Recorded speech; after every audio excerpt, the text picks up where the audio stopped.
નમસ્કાર દર્શકો, હું છું દિવ્યા. મિત્રો, આજના વિશેષ કાર્યક્રમમાં આપ સૌનું હાર્દિક સ્વાગત છે. આજે આપણે એક એવી સમસ્યા વિશે ચર્ચા કરવા જઈ રહ્યા છે જે માત્ર ભારતમાં જ નહીં પરંતુ સમગ્ર વિશ્વમાં ઝડપથી વધી રહી છે. સ્થૂળતા, બદલાતી જીવનશૈલી, ફાસ્ટ ફૂડનું વધતું ચલણ, શારીરિક શ્રમનો અભાવ અને વધતો માનસિક તણાવ જેવી અનેક બાબતોના કારણે સ્થૂળતા આજે ગંભીર આરોગ્ય પડકાર બની ગઈ છે. સ્થૂળતા માત્ર વધેલા વજન સુધી મર્યાદિત નથી, પરંતુ તે ડાયાબિટીસ, હૃદયરોગ, બ્લડ પ્રેશર અને અન્ય અનેક ગંભીર બીમારીઓનું કારણ પણ બની શકે છે. આવા સમયમાં પ્રશ્ન એ ઊભો થાય છે કે શું આયુર્વેદ અને યોગ જેવી પ્રાચીન ભારતીય પદ્ધતિઓ સ્થૂળતા સામે અસરકારક ઉકેલ આપી શકે? આ જ વિષય પર આજે આપણે જાણીશું. યોગ ગુરુ કાંજીભાઈ બાવરીનો ખાસ અભિપ્રાય અને સમજવાનો પ્રયાસ કરીશું કે આયુર્વેદ અને યોગ દ્વારા કેવી રીતે સ્વસ્થ અને સંતુલિત જીવનશૈલી અપનાવી શકાય. તો ચાલો ચર્ચાની શરૂઆત કરીએ. ગુરુજી, આપનું સ્વાગત છે પાટનગર નેટવર્ક ન્યૂઝમાં. ગુરુજી, આજના સમયમાં લોકોમાં સ્થૂળતાનું વધતું પ્રમાણ લોકોમાં બીમારીઓનું ઘર પેદા કરે છે. શું કહેશો તેને લઈને? બિલકુલ દિવ્યાબેન, સાચી વાત છે કે ઓબેસિટી આજે એક એવું મોટું ભયંકર બીમારી છે જે ભારત નહીં પણ ભારતની સાથે દુનિયાના તમામ દેશો આ ઓબેસિટીથી દુઃખી છે, પરેશાન છે અને જેના કારણે અનેકો પ્રકારની બીમારીઓ જેમ કે મોટાપા આવે એટલે ત્યારે બ્લડ પ્રેશર પણ વધે, ડાયાબિટીસ પણ વધે, થાઇરોઇડની બીમારી પણ થાય, ઘૂંટણના દુખાવા થાય, સ્પાઇનલ કોર્ડની તકલીફો થાય. આ બધી તકલીફો અને એક રિસર્ચના આધારે એવું પણ કહી શકાય કે મોટાપા એ કેન્સરનું પણ એક મોટું કારણ છે. એટલે આ સાચી વાત છે કે મોટાપા બીમારી ની જનની કહી શકાય. વધારે વજન વધે એટલે બીમારી ઘણી બધી ઉત્પન્ન થાય છે.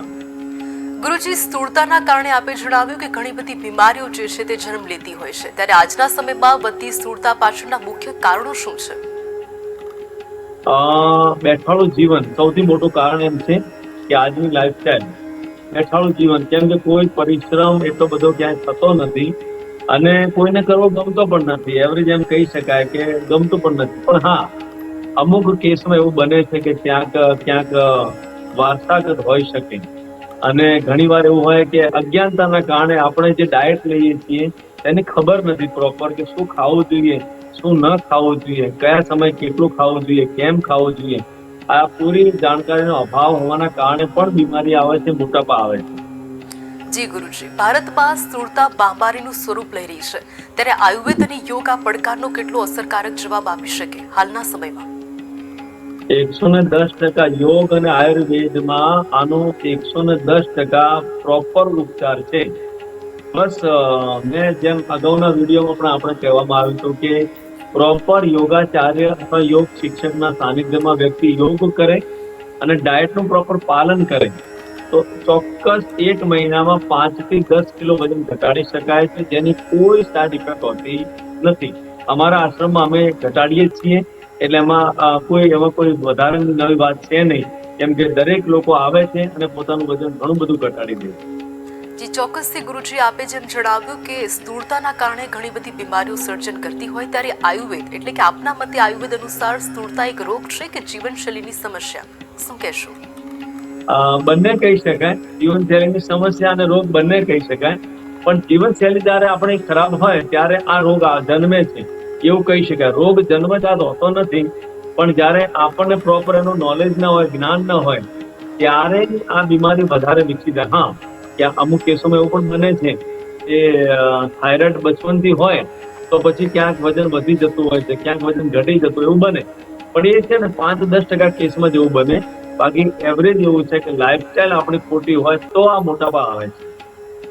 જી ગુરુજી, વજન ઘટાડવા માટે કયા યોગાસનો સૌથી વધુ અસરકારક માનવામાં આવે છે?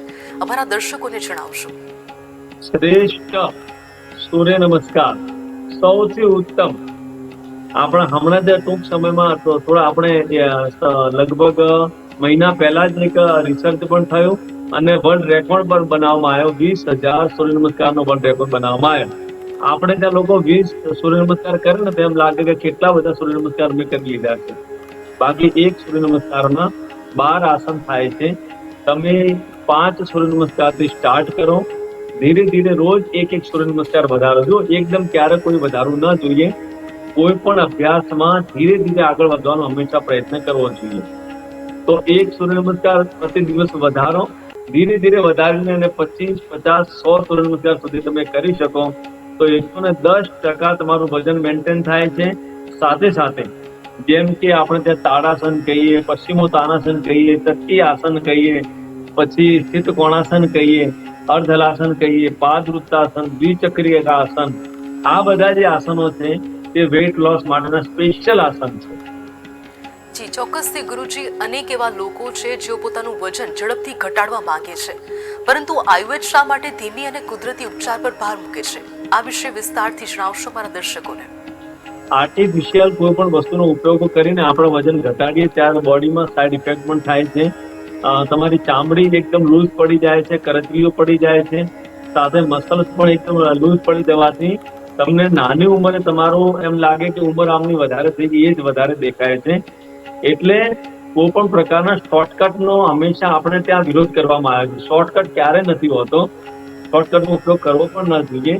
અને કોઈ પણ પાવડર, કોઈ પણ એ પ્રકારના ન્યુટ્રિશન લેવાની કોઈ જરૂર હોતી નથી. પણ હા, તમે પ્રોપર યોગ કરો અને તમે ડાયટનું પાલન કરો એટલે ચોક્કસ તમને રિઝલ્ટ મળે છે. જી ચોક્કસથી ગુરુજી, શું માત્ર યોગ કરવાથી સ્થૂળતા ઘટી શકે કે પ્રોપર આહારનું નિયંત્રણ પણ એટલું જ જરૂરી છે સ્થૂળતા માટે? બંને જરૂરી છે. આપણે ત્યાં 5300 વર્ષ પહેલા શ્રીમદ ભગવદ ગીતામાં ભગવાન યોગેશ્વર ભગવાન શ્રી કૃષ્ણ પણ કહ્યું છે, યુક્ત આહાર વિહારસ્ય યુક્ત કર્મસ્ય ચેષ્ટ યુક્ત સપનાવ બોધસ્ય યોગો ભવતિ દુઃખઃ. એટલે તમારું આહાર પર પૂરું નિયંત્રણ હોવું જોઈએ, તમારા યોગ પણ પ્રોપર હોવા જોઈએ, તમારી નિંદ્રા એ પણ પૂરતી હોવી જોઈએ. ના વધારે સૂવું, ના ઓછું સૂવું, ના વધારે ખાવું, ના ઓછું ખાવું, અને ના વધારે યોગ કરવા, ના ઓછા કરવા. જેટલી જરૂર છે યુક્ત આહાર એટલે પ્રોપર ડાયટ તમારે લેવો પડશે યોગની સાથે સાથે. यदि डाइट नहीं बदलता तो જોઈએ એવું રિઝલ્ટ મળતું નથી. મિતાહાર વિના યસ્તુ યોગારંજ્યમ તો કારિત નાના રોગો ભવંત કિંચિત યોગ સિદ્ધતે. યોગ તમારે સિદ્ધ કરવો છે તો ડાયટ નો પ્રોપર અમે કોઈને એવું નથી કહેતા કે તમે ભૂખ્યા રહો, કોઈને નથી કહેતા, પણ તમે પ્રોપર તમારી બોડીને તમારી પ્રકૃતિને અનુસાર ડાયટનું તમે પ્રોપર પાલન કરો એટલે જે રિઝલ્ટ તમારે જોઈએ છે ચોક્કસ રિઝલ્ટ મળે. ચોક્કસથી ગુરુજી, આપે જે પ્રકારે આહારની વાત કરી છે ત્યારે આયુર્વેદમાં સ્થૂળતા માટે કયા પ્રકારના આહાર અને દિનચર્યાની ભલામણ કરવામાં આવે છે? Very good. હવે મૂળ જવાબ પ્રશ્ન હવે આવ્યો છે. જેમ કે સવારે બ્રહ્મ મુહૂર્તમાં ઉઠવાની આપણે ત્યાં વાત થઈ છે, લગભગ 3:30 થી 4 વાગે બ્રહ્મ મુહૂર્ત સ્ટાર્ટ થાય એટલે એવરેજ આપણે વહેલા 4 વાગ્યા પછી ઉઠી જવું જોઈએ, જાગી જવું જોઈએ. અને રાત્રે સુવાનો ટાઈમ છે લાસ્ટમાં લાસ્ટ 10 વાગ્યાનો. હવે આજની લાઈફસ્ટાઈલ પ્રમાણે સેટ કરવી જ પડશે. કોઈ એમ કે અમે આધુનિક યુગમાં જીવી રહ્યા છીએ તો પછી આધુનિક યુગનો મતલબ એવો નથી થતો કે તમે મનમાની કરો. ના, મનમાનીમાં આધુનિક યુગ ક્યારે આપણને કહેતો જ નથી. પરંતુ હા, તમે તમારી લાઈફસ્ટાઈલ સેટ કરો, સવારે વહેલા ઉઠો અને વહેલા સુઈ જાઓ, પહેલી વાત. બીજી વસ્તુ, તમારું જે વજન છે તે વજન પ્રમાણે તમે પાણી પીઓ. જેમ કે વજન તમારું 60 કિલો વજન છે તો ભાગ્યા 10 - 2, વજન જેટલું હોય તેના ભાગ્યા 10 - 2 આટલું પાણી તમારે પીવું જોઈએ. એવરેજ 60 કિલો વજન હોય, તમે 10 થી ભાગો એટલે 6 કિલો થયું. એમાં 2 કિલો -2 કરો એટલે 4 લીટર પાણી તમારે પ્રોપર પીવું જોઈએ. પાણી હંમેશા જે લોકોને વેઇટ લોસ કરવું હોય સામાન્ય હુંફાળું પાણી આખો દિવસ પીવું જોઈએ, 24 કલાક. બીજી વાત, તમે સવારે ઉઠીને લોકી કલ્પ કરો. લોકી એટલે દૂધીનો રસ પીઓ. દૂધીનો રસ સૌથી શ્રેષ્ઠ માનવામાં આવે. બોડીને ડિટોક્સ કરવા માટેનું શ્રેષ્ઠ સાધન સવારે 1 ગ્લાસ દૂધીનો રસ. સવારે ઉઠો તો ત્યારે ગોધન અર્ક, ગૌમૂત્રમાંથી બનવામાં આવતો ગોધન અર્ક વેઇટ લોસ માટે બહુ જ ઉત્તમ ગણાય છે. તો હુંફાળા પાણીમાં તમે ગોધન અર્ક લઈ લો, પછી એના અડધા કલાક 1 કલાક પછી દૂધીનો જ્યુસ પી લો, પછી તમારા સિઝનેબલ ફ્રૂટ ખાઓ. આ સવારનું તમારું ડાયટ રાખો. બપોરે તમે જે ભોજન લો છો એમાં જવની રોટલી, 1 થી 2 જવની રોટલી અને રસાવાળું શાક લઈ લો. અને રાત્રે તમને થોડુંક સામાન્ય એમ કહેવાય કે ફળ ફ્રૂટ લઈ લો. આ પ્રકારે તમે ડાયટ સેટ કરો એટલે ચોક્કસ તમારું વજન કંટ્રોલમાં આવે છે અને તમારા બોડીને જોઈતા જે વિટામિન્સ છે તે પણ પૂરા મળી જાય છે અને એકદમ બોડી એનર્જેટિક રહે છે. એટલે આ કરવું જ પડશે. જી, આહારને લઈને આપે ખૂબ જ વિસ્તારથી માહિતી આપી. ત્યારે ગુરુજી, આજના યુવાનોમાં વધતી સ્થૂળતા માટે મોબાઈલ, સોશિયલ મીડિયા અને બેઠાડું જીવનશૈલી કેટલી જવાબદાર છે? તેમાં પણ બાળકો અને યુવાનોમાં વધતી સ્થૂળતા અંગે કેટલી ચિંતા કરવાની જરૂર છે? બહુ જ ચિંતા કરવાની. મને તો પોતાને બહુ ચિંતા થાય છે. આજના બાળકો જ્યાં પણ આપણે રસ્તા ઉપર નીકળીએ છીએ તો બાળકો, નાના બાળકોથી લઈને જવાન અને વડીલો પણ આમ નીચું તાકીને આમ બેઠા હોય છે મોબાઈલ લઈને. પછી ગમે તે ગેમ રમતા હોય તો જે પણ કામ કરતા હોય, પણ પહેલું તો સ્પાઇનલ કોડ એમનો બેન્ડ થઈ જાય છે. આ રીતે જોઈને સ્પાઇનલ કોડ, એટલે મોબાઈલ હંમેશા આ રીતે જોવાની આદત પાડવી જોઈએ સામે રાખીને. બીજી વસ્તુ, મોબાઈલ, લેપટોપ અને આ મીડિયાના કારણે અત્યારે બાળકો સ્થૂળતાનો ભોગ બની રહ્યા છે. સાયકિક પ્રોબ્લેમ થઈ રહ્યા છે, સાયકોલોજીકલ ઘણા બધા ઇસ્યુ આવી રહ્યા છે. ખૂબ ગુસ્સો અને તણાવ વધી રહ્યા છે. અને બેઠાડું જીવનના કારણે કોઈ વ્યાયામ નથી કરતા, તો રનિંગ કરવા, જોગિંગ કરવા માટે નથી જતા, ચાલવા માટે નથી જતા, કોઈ સૂર્ય નમસ્કાર, પ્રાણાયામ નથી કરતા. અને એના કારણે થઈને આજે નાના બાળકોથી લઈને જવાન છોકરાઓ સુધી જે યુવાન છે એ લોકોની અંદર પણ સ્થૂળતા વધી રહી છે. સ્થૂળતાની સાથે અનેક પ્રકારની બીજી પણ બીમારીઓ આવી રહી છે. એક ચિંતાનો વિષય છે, એટલે વહેલી તકે જાગવાની અને જગાડવાની જરૂર છે. જી ચોક્કસથી ગુરુજી, નાના બાળકોથી લઈને યુવાઓ સુધી હાલ સ્થૂળતા જે છે તે જોવા મળી રહી છે અને તેના કારણે બીમારીઓ પણ વધી છે. ત્યારે સ્થૂળતાના કારણે બીમારીઓ વધે છે, ત્યારે સ્થૂળતાને લીધે ડાયાબિટીસ અને બ્લડ પ્રેશર અને હૃદયરોગ જેવા જોખમો પણ વધી શકે છે. આ અંગે માહિતી અમારા દર્શકોને આપશો. પહેલી વસ્તુ કે જ્યારે તમારા શરીરમાં સ્થૂળતા વધે તો સ્વાભાવિક રીતે તમારા બોડીમાં ચરબી, કોલેસ્ટ્રોલ વધવાનું છે. જેમ કે બેડ કોલેસ્ટ્રોલ, LDL અને VLDL જ્યારે વધે છે તો તમારી આર્ટરીઝમાં બ્લોકેજના પ્રમાણ વધી જાય છે. અને જ્યારે આર્ટરીઝમાં બ્લોકેજનું પ્રમાણ વધે છે ત્યારે હાર્ટ એટેકના બનાવો બને છે, કાર્ડિયાક એરેસ્ટ પણ થાય છે. જે બ્લડ છે તે થીક થઈ જાય છે, એટલે નોર્મલી આપણી જે આર્ટરી છે એની અંદર સર્ક્યુલેટ થઈ નથી શકતું. બ્રેનની અંદર બ્રેન સ્ટ્રોક આવી રહ્યા છે, કેમ કે બ્લડ પ્રેશર વધી જાય છે. ઘણી વખત ખબર પણ નથી રહેતી, એટલે બ્રેન સ્ટ્રોક પણ આવી જાય છે. પેરાલિસિસ પણ થાય છે, કેમ કે અંદર બ્રેનમાં જ્યારે બ્લોકેજ આવે છે તો બ્રેનમાં સર્ક્યુલેશન ન થવાના કારણે પણ પેરાલિસિસ થાય છે, બ્રેન સ્ટ્રોક એટેક આવે છે, કાર્ડિયાક એરેસ્ટ આવે છે, હાર્ટ એટેક આવે છે. આ સ્થૂળતાના કારણે બધું બની રહ્યું છે. એટલે ખૂબ વહેલી તકે આપણે જાગવાની જરૂર. સવારે વહેલા ઉઠી જાઓ, તમે ચાલવા જાઓ, તમે રનિંગ કરો, યોગિક કરો, જોગિંગ કરો, તમે સૂર્ય નમસ્કાર કરો, પ્રાણાયામ કરો, ધ્યાન કરો. આ બધી વસ્તુની સાથે તમે ડાયટનું પ્રોપર પાલન કરો, એટલે તમામ બીમારીમાંથી તમે મુક્ત રહી શકો છો.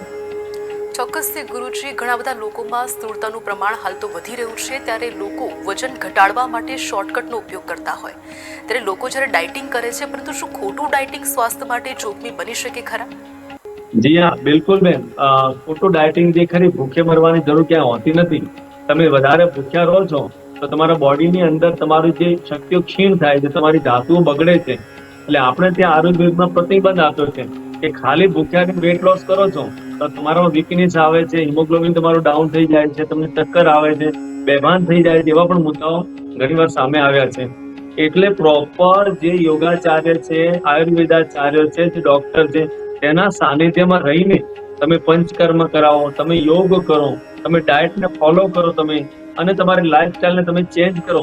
એટલે તમારે શોર્ટકટ લેવાની જરૂર ક્યાંય પડતી નથી. શોર્ટકટ એ પરમાનન્ટ હોતું નથી. થોડાક દિવસ વજન ઘટી જાય. ઘણીવાર મેં સાંભળ્યું છે કે અલગ પ્રકારના ન્યુટ્રિશન લેવાથી વજન ઘટી જાય છે, પણ એ ન્યુટ્રિશન જેવું તમે બંધ કરો છો એટલે થોડાક સમયમાં જેટલું વજન છે એના કરતા પણ વધી જાય છે. આ એક મોટો પ્રશ્ન છે સમાજની અંદર. એટલે કોઈ પણ પ્રકારનો શોર્ટકટનો ઉપયોગ ન કરતા મારી સલાહ છે કે તમે પ્રોપર યોગ કરો, આયુર્વેદનું પાલન કરો, પંચકર્મ કરાવો, ષટકર્મ કરાવો અને પ્રોપર ડાયટનું પાલન કરો, જેથી તમને ક્યારેય કોઈ સાઈડ ઇફેક્ટ નહીં થાય અને બોડીમાં એકદમ એનર્જેટિક બોડી રહેશે. બીજું, તમારી ઇમ્યુન સિસ્ટમ પાવરફુલ બની જશે અને હિમોગ્લોબિન પણ તમારું અપ થાય. આ ચોક્કસ આવું બને. ગુરુજી, હાલ દરેક રસ્તાના અમુક અંતરમાં જીમ ખુલી ગયા છે અને હાલની યુવા પેઢી પણ જીમ તરફ અલગ દોડ મૂકતી નજરે પડી છે. ત્યારે સ્થૂળતા સામે યોગ અને જીમમાંથી કયું વધુ અસરકારક છે? અમારા દર્શકોને જણાવશો.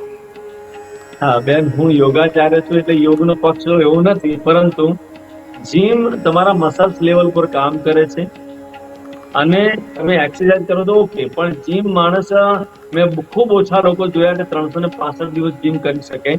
કેમ કે આપણે સમાજમાં રહેતા હોય ત્યારે બહાર જવાનું પણ થતું હોય છે, પ્રસંગોમાં જવાનું રહેતું હોય છે, ત્યારે જીમ મળતું નથી. એટલે ત્યારે પછી વચ્ચે જીમમાં ગેપ પડી જતા હોય છે. પણ યોગ એવું સાધન છે કે જેમાં કાંઈ જ જોઈએ નહીં. વ્યક્તિ દુનિયાના કોઈ પણ છેડે હોય, ચાહે ઘરે હોય, બાલ્કનીમાં હોય, ટેરેસ પર હોય, નદી કિનારે હોય, સમુદ્ર કિનારે હોય, હિલ સ્ટેશન ઉપર હોય, ગમે ત્યાં રેલવેમાં બેસીને, પ્લેનમાં બેસીને પણ વ્યક્તિ પ્રાણાયામ કરી શકે, યોગ કરી શકે, ધ્યાન કરી શકે.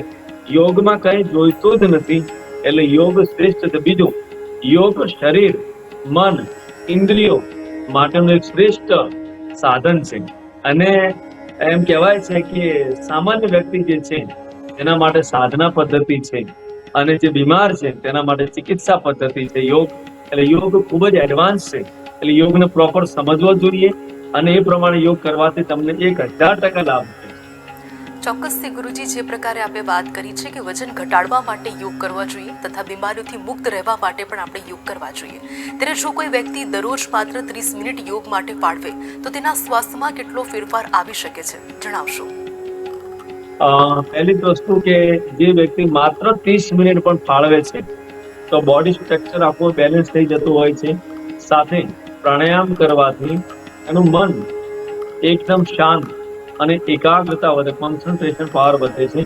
તમારે જે નિર્ણય લેવા હોય છે જીવનમાં, દરરોજ એવી ક્ષણો આવે છે કે ત્યારે નિર્ણયો લેવાના હોય છે. સચોટ નિર્ણય લેવાની શક્તિ પણ આપણને પ્રાપ્ત થાય છે. તમારી આંખોની તેજ વધે છે, તમારી ઇન્દ્રિયો બધી સતેજ થાય છે, તમારા મસલ્સ બધા ફ્લેક્સિબલ બને છે, અને તમારી નસ નાડીઓ બધી શુદ્ધ થઈ જવાથી ક્યારે બ્લોકેજ થતા નથી. એટલે ઓવરઓલ કહીએ કે માત્ર 30 મિનિટ પણ તમે યોગ કરો છો તો તમે હેલ્ધી રહી શકો છો. ચોક્કસથી ગુરુજી, સ્થૂળતાને લઈને હાલ જે મુદ્દો આ ચાલી રહ્યો છે તેને લઈને આયુર્વેદમાં જણાવેલ મેદ દોષ અને આધુનિક વિજ્ઞાનમાં જણાવાતી સ્થૂળતા વચ્ચે શું સમાનતા છે, જણાવશો? મેદ દોષ એવું આયુર્વેદની અંદર એવું કહેવામાં આવે છે કે મેદસ્વીતા, અને મેદસ્વીતા એ બીમારીનું મૂળ કારણ છે, અને મેદસ્વીતા પાછી ઘટે પણ છે. આયુર્વેદમાં ઘણી બધા ઉકાળા પણ છે, ઘણી બધી ઔષધિઓ પણ છે. જેમ કે તમે પતંજલિમાં જાઓ તો એની એક મેદોહર ભટ્ટી પણ આવે છે, એટલે એ તમે લઈ શકો છો. બીજું, ચલો એ ન લેવી હોય દાખલા તરીકે તો કોઈને એમ કહું કે તમે અશ્વગંધાના પાન છે, એ 5 પાન તમે દરરોજ સવારે ઉઠીને ખાલી પેટ તમે ચાવીને તમે ખાઈ લો, અને એના ઉપર તમે 1 ગ્લાસ હુંફાળું પાણી પી લો. 15 દિવસ તમે લઈ લો, એમાં વજન ઘટવાનું સ્ટાર્ટ થાય છે. પછી 15 દિવસ વચ્ચે ગેપ આપો, પછી પાછા 15 દિવસ લો, તો આ મેદ ઘટાડવા માટેનું શ્રેષ્ઠ ઔષધ છે અશ્વગંધાના લીલા પાન. બસ ચાવીને ખાવાના છે, ઉપર ગરમ પાણી પીવાનું છે. ચોક્કસથી ગુરુજી, આપને પૂછવા માંગીશ કે રોજિંદા જીવનમાં કયા નાના મોટા ફેરફારો સ્થૂળતા રોકવામાં મદદ કરી શકે છે, દર્શકોને જણાવશો? જી હા, રોજિંદા જીવનની અંદર જેમ કે બપોરે સૂવું ન જોઈએ. પહેલી વાત, બપોરે સુવા પર પ્રતિબંધ આયુર્વેદે પહેલાથી મૂક્યો છે. વધારે ગરમી હોય, અતિશય ઉનાળાની ગરમી હોય ત્યારે વામ કુક્ષી કરવા માટે કહ્યું છે. બપોરે તમે ડાબું પડખું ફરીને અડધો કલાકથી 40 મિનિટ સુધી તમે વામ કુક્ષી કરી શકો. રાત્રે લેટ ન સૂવું જોઈએ, સવારે લેટ ન ઉઠવું જોઈએ. સવારે વહેલા ઉઠો, રાત્રે વહેલા સૂઈ જાઓ. બપોરે સુવાની આદત જે કટેવ છે તેને બંધ કરો. બીજું, બહારનું જે હોટલોમાં ખાવાનું છે તેને સદંતર બંધ કરવું જોઈએ. ક્યારેક પ્રસંગોપાત બહાર જવાનું થાય તે બરાબર છે, પરિવાર લઈને બેઠા હોય તો. બાકી બને ત્યાં સુધી બહારનું હોટલમાં વધારે ફેટી, ચીઝ વાળી burger, pizza, patties, cold drinks, junk food, fast food, આ બધી જ વસ્તુઓ પર પ્રતિબંધ મૂકવો જોઈએ. ઘરનું બનાવેલું તાજું અને ગરમા ગરમ ભોજન લેવું જોઈએ, અને જેટલું ભોજન જેટલી કેલેરી તમે લો છો એટલી કેલેરી તમારા વાપરવાની ક્ષમતા પણ તમારામાં હોવી જોઈએ. એટલું જ ખાઓ કે જેટલું તમે હજમ કરી શકો. આપણા દેશી ઘડિયા એવું કહેતા. એટલે કેલેરી જેટલી તમારામાં મળે છે એટલી કેલેરી તમારે ઉત્પન્ન કરો છો, તો તમારે એને વાપરવી પણ પડશે. એટલે એ પ્રકારની તમારે ડાયટ સિસ્ટમ કરીને ફોલો કરવી જોઈએ. ચોક્કસથી ગુરુજી, સ્થૂળતાને લઈને જે પ્રકારે આપે વિગતવાર માહિતી આપી છે તે બદલ આપનો ખૂબ ખૂબ આભાર. તો મિત્રો, આજની ચર્ચામાં આપણે જાણ્યું કે સ્થૂળતાના માત્ર દેખાવનો વિષય નથી, પરંતુ તે અનેક ગંભીર આરોગ્ય સમસ્યાઓનું પણ મૂળ બની શકે છે. સાથે જ એ પણ સમજાયું કે આયુર્વેદ અને યોગ માત્ર વજન ઘટાડવાના સાધનો નથી, પરંતુ સ્વસ્થ અને સંતુલિત જીવન જીવવાની એક સમગ્ર પદ્ધતિ છે. યોગ દ્વારા નિયમિત વ્યાયામ, પ્રાણાયામ અને માનસિક સંતુલન પ્રાપ્ત કરી શકાય છે, જ્યારે આયુર્વેદ યોગ, આહાર, દિનચર્યા અને જીવનશૈલી દ્વારા શરીરને સ્વસ્થ રાખવાનો માર્ગ બતાવે છે. આશા રાખીએ કે આજની ચર્ચા દર્શકો માટે ઉપયોગી સાબિત થશે અને સૌને સ્વસ્થ જીવન તરફ એક નવો માર્ગ બતાવશે. નમસ્કાર.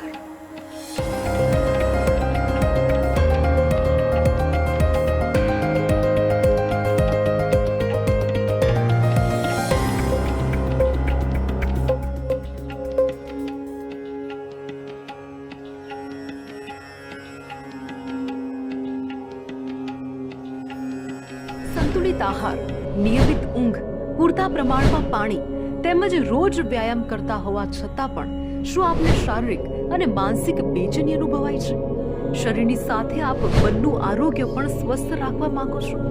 બીપી, થાઇરોઇડ, ડાયાબિટીસની નિયમિત ગોળીથી આપ હવે કાયમી મુક્ત થવા માંગો છો? હવે મળશે દરેક પ્રશ્નનો સચોટ જવાબ યોગ, આયુર્વેદ અને વૈજ્ઞાનિક માર્ગદર્શન સાથે. યોગાચાર્ય ડોક્ટર કાનજીભાઈ બાવરીની વિશેષ હાજરીમાં આરોગ્યના રહસ્યો ખુલશે સરળ ભાષામાં. રોગ પહેલા જ રોકો, જીવનને બનાવો તંદુરસ્ત અને શક્તિશાળી. જુઓ લક્ષ્ય આરોગ્યમ દર સોમવારે બપોરે 12 વાગ્યે ફક્ત પાટનગર નેટવર્ક ન્યૂઝ પર. પુનઃ પ્રસારણ જોતા રહો સાંજે 6:30 કલાકે. પાટનગર નેટવર્ક ન્યૂઝ, અસલ ગુજરાતી મિજાજ.